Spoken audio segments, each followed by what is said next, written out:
সুকুন কি? সুকুন হলো এমন একটা চিহ্ন যেটা একা একা উচ্চারণ হতে পারে না, সে আগের অক্ষরের সাহায্যে উচ্চারিত হয়। তো এই জিনিসটাই আমরা বাচ্চাদেরকে যখন শেখাবো তখন শব্দ করে এভাবে শেখাবো। আমরা এই সুকুনের আকৃতিটা দেখাই দিতে পারি। হ্যাঁ, যে সুকুন, এই যে এটা হরফ, এটা হরফের উপরে এই চিহ্নটা এভাবে বসবে। হ্যাঁ, এভাবে আমরা দেখাইতে পারি। সাকিন যুক্ত হরফকে আগের হরকতের সঙ্গে মিলিয়ে পড়তে হয়।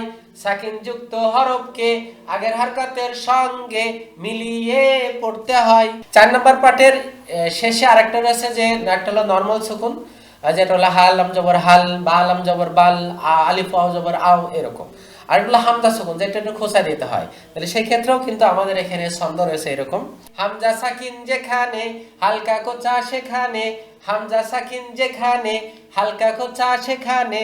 যেমন বা হামজা জবর বা, সিন জবর সা, বা সা, বা সা, বা সা।